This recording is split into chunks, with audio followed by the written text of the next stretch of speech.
Ouais, on sent bien la secousse quand même. La différence n'est que de quelques centimètres, mais cet écart pourrait être dangereux pour des personnes en fauteuil. Des travaux sont nécessaires. Donc là, il a envisagé en fait de remettre une rehausse en pente sur 25 à 30 cm pour rattraper en fait le niveau du seuil, pour que l'accès en fauteuil soit plus aisé et plus facile. Ce bâtiment, c'est une ancienne crèche. Il est devenu le siège de l'Association des paralysés de France.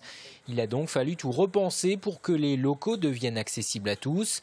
Une porte d'entrée coulissante, mais aussi des protections au mur pour les fauteuils. L'esthétisme était aussi important.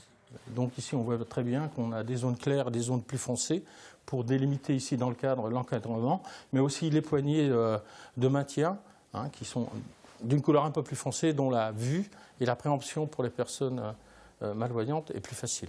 Et si Michel Sachot a connaissance de tous ces détails, c'est qu'il s'est formé pendant 2 jours aux normes imposées par la loi. Il a aussi pu échanger avec des professionnels de santé. Son entreprise est désormais labellisée Handibat. Et ce label nous a permis sûrement de pouvoir prétendre à ce marché. L'accessibilité, un marché important pour les entreprises du bâtiment.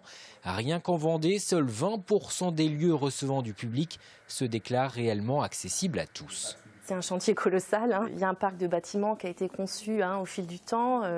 Et finalement, la part de bâtiments neufs qui a intégré directement à la construction les normes d'accessibilité et pas la part prioritaire aujourd'hui du parc. Donc il y a effectivement un effort de mise aux normes qui est en cours. Et les besoins dépassent largement ceux des personnes handicapées, car des locaux accessibles profitent aussi aux personnes âgées ou aux parents avec poussette.